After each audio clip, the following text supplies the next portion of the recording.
Manchester test match day 3లో కూడా మన టీమిండియాకు నిరాశ తప్పలేదు. ఇంగ్లాండ్ టీం తమ డామినెన్స్ను కొనసాగించారు. ఇన్ఫ్యాక్ట్ ప్రజెంట్ ఈ టెస్ట్ మ్యాచ్లో వాళ్ళు డ్రైవర్ సీట్లో ఉన్నారని చెప్పుకోవచ్చు. సో డే 3లో అయితే మన టీమిండియా బౌలర్స్ పెర్ఫార్మెన్స్లో పెద్దగా ఇంప్రూవ్మెంట్ ఏం కనిపించలేదు. డే 2తో కంపేర్ చేసుకుంటే కాస్త మెరుగ్గానే బౌలింగ్ చేశారు. బట్ స్టిల్ మన వాళ్ళ బౌలింగ్ ఇంకా పూర్గా ఉందని చెప్పుకోవాలి. సో డే 3లో అయితే ఇంగ్లాండ్ బ్యాట్స్మెన్ పరుగుల పండగ చేసుకున్నారు. మెయిన్ వాళ్ళ స్టార్ బ్యాట్స్మెన్ జో రూట్ అయితే రికార్డులు వరద పారించాడు. అలాగే ఓలీ పాప్ చూసుకున్న, బెన్ స్టోక్స్ చూసుకున్న ఇద్దరు కూడా చెరో హాఫ్ సెంచరీ కొట్టేశారు. ఇన్ఫాక్ట్ డే 3 అంటేసరికి ఇంగ్లాండ్ టీమ్ స్కోర్ చూసుకుంటే 544 వరకు వెళ్ళిపోయింది. 7 వికెట్లు మాత్రమే కోల్పోయారు. సో ఈ విషయంలో అయితే మన టీమిండియా ఒక అతి చెత్త రికార్డుని క్రియేట్ చేశారు. గత 10 ఏళ్లలో ఫర్ ది ఫస్ట్ టైం ఒక ఓవర్సీస్ టెస్ట్ మ్యాచ్లో ఒక ఇన్నింగ్స్లో 500 కంటే ఎక్కువ రన్ సమర్పించుకున్నారు. ప్రీవియస్గా ఇలాంటిది ఎప్పుడో 2015 సంవత్సరంలో చూసాం. ఆ తర్వాత మన వాళ్ళు ఎప్పుడు ఓవర్సీస్ టెస్ట్ మ్యాచ్ అయినా సరే ఒక ఇన్నింగ్స్లో ఎప్పుడు కూడా అపోనెంట్ టీంకు 500 కంటే ఎక్కువ రన్స్ ఇవ్వలేదు. సో ఓవర్సీస్ టెస్ట్ మ్యాచెస్లో విరాట్ కోహ్లీ ఎరా స్టార్ట్ అయిన దగ్గర నుండి 10 ఏళ్ళుగా కాపాడుకుంటున్న రికార్డ్ ఈ మ్యాచ్తో బద్దలైపోయింది.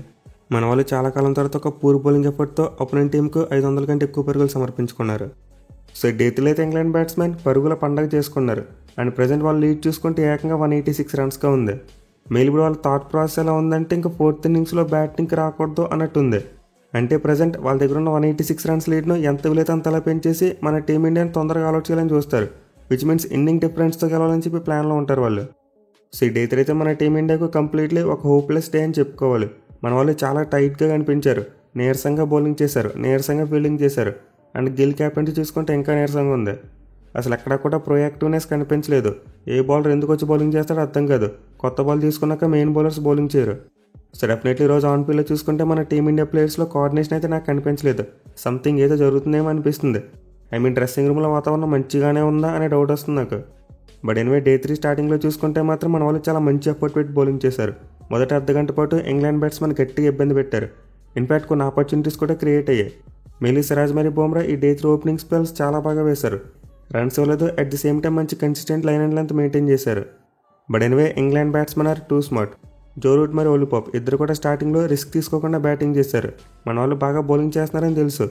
దీనివల్ల వాళ్ళు స్టార్టింగ్లో రిస్క్ తీసుకోకుండా క్రీజ్లో సెటిల్ అయ్యి ఆ తర్వాత మంచిగా రన్ స్కోర్ చేశారు.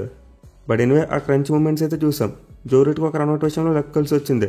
జడేజా నాన్ స్ట్రైక్ రన్ వైపు త్రో వేసారు కానీ వికెట్కి తగలలేదు. At the same time backup తీసుకుని అక్కడ సరిగ్గా లేదు. అదే త్రో వేసే టైంకి ఎవరైనా ఫీల్డర్ వికెట్ దగ్గరికి వచ్చి ఉంటే ఈజీగా జో రూట్ రన్అట్ అయిపోయి ఉండేవాడు. సో అయితే రన్అట్ ఆపర్చునిటీని బాగా గ్రాప్ చేసుకుని ఉంటే మన టీంని ఇంకా బెటర్ పొజిషన్ ఉండేది. ఇన్ఫ్యాక్ట్ జో రూట్ చాలా ఎర్లీగా అవుట్ అయిపోయి ఉండేవాడు. ఇక తర్వాత ఓలీ పాప్ కూడా ఒక లైఫ్ రావడం చూసాం. ఐ థింక్ కన్సోల్ కాంబోజ్ బౌలింగ్లో అనుకుంటా ధ్రువ్ జురేల్ వికెట్ దగ్గరికి వచ్చి కీపింగ్ చేశాడు. అండ్ ఈ టైంలో అండర్ స్టేజ్లో ఒక డిఫికల్ట్ ఛాన్స్ అయితే క్రియేట్ అయింది. బట్ మన సబ్ వికెట్ కీపర్ దాన్ని గ్రాప్ చేయలేకపోయాడు. అయితే నిజానికి ముందు చెప్పినట్టు ఇది చాలా డిఫికల్ట్ క్యాచ్. చూడడానికి ఈజీగానే కనిపిస్తున్నప్పటికీ తీసుకోవడం చాలా కష్టం. బట్ ఎనివే మన వాళ్ళు కనుక 2 ఆపర్చునిటీస్ని గ్రాప్ చేసి ఉంటే మాత్రం ఖచ్చితంగా మ్యాచ్ వేరే లెవెల్లో ఉండేది. ఎస్పెషల్లీ థర్డ్ టెస్ట్ మ్యాచ్లో రిషబ్ పంత్ రన్అట్ కూడా చూసాం. Ben Stokes out of knower ఒక అద్భుతమైన రన్అట్ ప్రొడ్యూస్ చేశాడు. బట్ ఈ మ్యాచ్లో మన వాళ్ళకి అలాంటి ఛాన్స్ వచ్చింది కానీ గ్రాప్ చేయలేకపోయారు. అదే జడేజా కనుక రన్అట్ చేసి ఉంటేనా లార్డ్స్ టెస్ట్ మ్యాచ్లో మనం రిషబ్ పంత్ రన్అట్ ఎలా అయితే ఒక మ్యాచ్ టర్నింగ్ పాయింట్గా మాట్లాడుకున్నామో సేమ్ జో రూట్ రన్అట్ కూడా అలా అయి ఉండేది. ఎందుకంటే లైఫ్ వచ్చిన తర్వాత జో రూట్ మామూలుగా కొట్టలేదు, ఏకంగా 150 రన్స్ కొట్టాడు. అండ్ ఈ క్రమంలో చూసుకుంటే నెంబర్ ఆఫ్ రికార్డ్స్ బ్రేక్ చేశాడు. మీలా రన్ స్టైల్లో చూసాం, ఒక్కో లెజెండ్ని వెనక్కి నెట్టుకుంటూ వెళ్ళిపోయాడు పైకి. సో యాక్చువల్లీ మ్యాచ్ స్టార్ట్ కాకపోతే జో రూట్ యొక్క రన్స్ చూసుకుంటే ఐ థింక్ నెంబర్ 5లో ఉన్నాడు అనుకుంటా. ద్రావిడ్, జాక్ కలీస్ మరియు రికీ పాంటింగ్ వీళ్ళ ముగ్గురు తర్వాత జో రూట్ కింద ఉన్నాడు. బట్ ఒక్క ఇన్నింగ్స్ ఆడిన తర్వాత చూసుకుంటే మాత్రం టాప్ 2లోకి వెళ్ళిపోయాడు. అంటే ఇప్పుడు సచిన్ తర్వాత టెస్ట్ ఫార్మేట్లో ఎక్కువ రన్స్ కొట్టిన రెండో బ్యాట్స్మెన్గా రికార్డ్ని క్రియేట్ చేశాడు. ఇన్ఫాక్ట్ సచిన్ కంటే ఇంకా అరౌండ్ 2500 పరుగుల దూరంలో మాత్రం ఉన్నాడు. సో దీంతో రూట్ కనుక ఇదే ఫామ్ని ఇంకో 2 ఏళ్ళు కొనసాగిస్తే అంటే 2027 ఇంగ్లాండ్ సమ్మర్ టెస్ట్ క్రికెట్ అయినప్పటికీ సచిన్ టెండూల్కర్ దగ్గరికి వచ్చేయచ్చు. ఇన్ఫాక్ట్ సచిన్ పేరు మీద ఉన్న ఆ 15,921 పరుగుల రికార్డ్ని అయితే బ్రేక్ చేయడానికి చాలా ఎక్కువ అవకాశాలు ఉంటాయి. ఈవెన్ అప్పుడు కుదరకపోయినా తర్వాతనే బ్రేక్ చేస్తాడు. ఎందుకంటే ప్రజెంట్ జో రూట్ ఏజ్ చూసుకుంటే 34 సంవత్సరాలు, ఇంకా ఈజీగా మరో 3 to 4 years ఆడతాడు.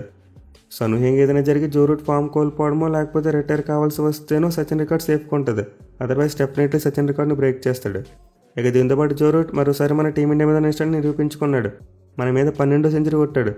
అండ్ ఇప్పటివరకు చూసుకుంటే టెస్ట్ ఫార్మాట్లో ఏ ప్లేయర్ కూడా మన టీమిండియా మీద 12 సెంచరీలు కొట్టలేదు. బట్ ఇది ఫస్ట్ టైం జో రూట్కు పాసిబుల్ అయింది.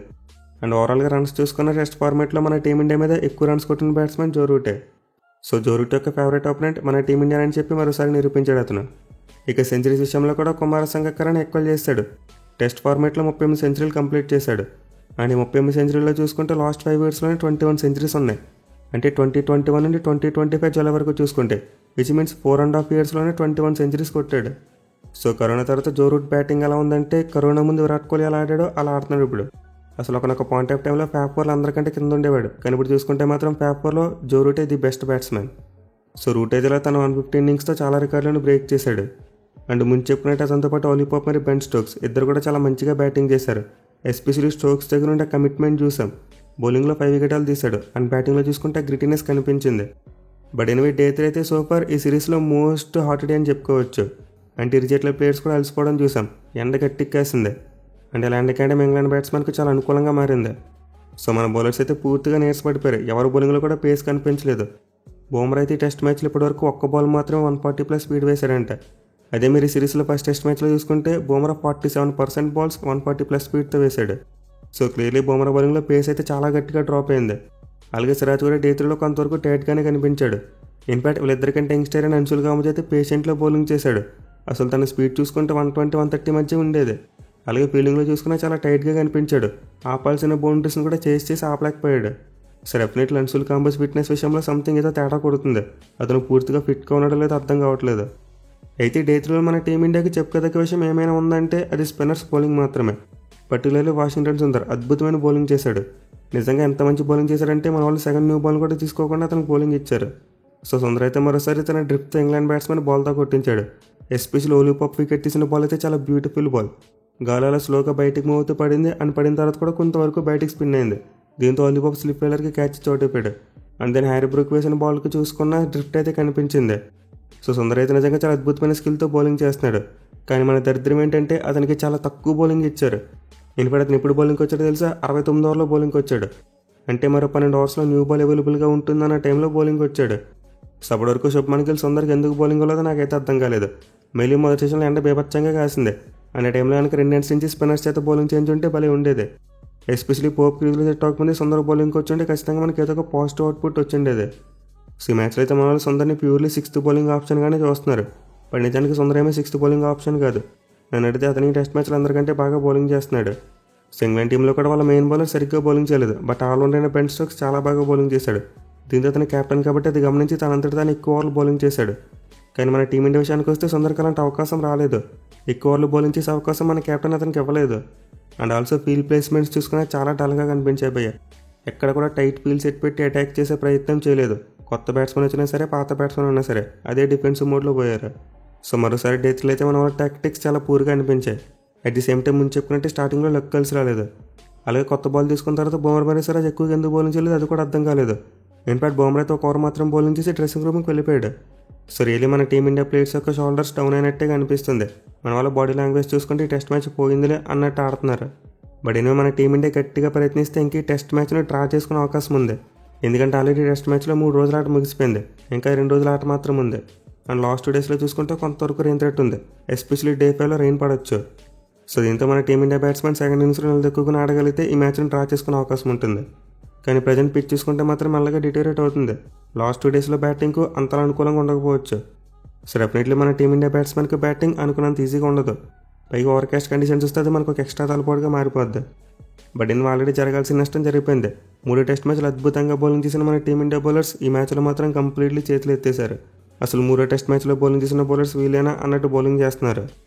సో ప్రస్తుతానికైతే ఇంగ్లాండ్ టీం ఈ టెస్ట్ మ్యాచ్లో పూర్తిగా డామినేషన్ కనబరుస్తుంది. ఏదైనా మిరాకిల్ జరిగితే తప్ప మన టీమిండియా ఈ మ్యాచ్లో గెలవడం ఇంపాసిబుల్. కానీ ముందు చెప్పుకున్నట్టు డ్రా చేసుకోవడానికి మాత్రం అవకాశాలు కనిపిస్తున్నాయి. మన బ్యాట్స్మెన్ పట్టుదలగా బ్యాటింగ్ చేస్తే ఖచ్చితంగా ఈ టెస్ట్ మ్యాచ్ని డ్రా చేసుకోవచ్చు. అయితే మన వాళ్ళు డ్రా చేయడానికి ట్రై చేద్దామన్నా సరే ఇంగ్లాండ్ వాళ్ళు ఊరుకోరు. ఖచ్చితంగా డే 4 అగ్రెసివ్ బ్యాటింగ్ చేస్తారు. మెయిన్ ఇంగ్లాండ్ టీం యొక్క బ్యాటింగ్ డెప్త్ గురించి మాట్లాడుకున్నాం. వాళ్ళ బాటమ్ 4 ప్లేయర్స్కి చాలా ఎక్స్పీరియన్స్ ఉంది. And present England captain Ben Stokes చూసుకుంటే క్రీజ్ మీద ఉన్నాడు. సో అతనైతే చివరి సెషన్లో బ్యాటింగ్ చేసినప్పుడు క్రాంప్స్ వచ్చి రిటైర్డ్గా పెవిలియన్కి వెళ్ళిపోయాడు. అండ్ తన టెస్ట్ కెరీర్లో చూసుకుంటే ఫర్ ది ఫస్ట్ టైం అలా చేశారంట. ఇంతకుముందు ఇప్పుడు కూడా రిటైర్డ్గా తిరిగి వెళ్ళలేదు. అయితే 7 వికెట్ పడిన తర్వాత బెన్ స్టోక్స్ తిరిగి బ్యాటింగ్ రావడం చూసాం. దీంతో రేపు అతను తన బ్యాటింగ్ని కంటిన్యూ చేస్తాడు అండ్ మోస్ట్లీ లీడ్ని పెంచడానికి చూస్తారు. ఇన్ఫాక్ట్ 300 దాటించడానికి ట్రై చేస్తారు. సో వాళ్ళు ఏమైనా డే 4 మొదటి గంటలోపు ఇంగ్లాండ్ టీం యొక్క మిగతా 3 వికెట్లు తీస్తే డ్రా చేసుకోవడానికి ఎక్కువ అవకాశాలు ఉంటాయి. లేదు ఇంగ్లాండ్ టీం లీడ్ 300 దాటిందా మన వాళ్ళ మీద ట్రెమండస్ ప్రెజర్ పడిపోద్ది. మళ్ళీ మన టీమిండియా టెస్ట్ మ్యాచ్లో ఘోరంగా ఒక ఇన్నింగ్స్ ఆడితే ఓడిపోయేందుకు ప్రమాదాలు ఏర్పడతాయి. సో చూడాలి మరి డే 4 అయినా సరే మన టీమిండియా కంబ్యాక్ చేస్తుందా లేదనేది.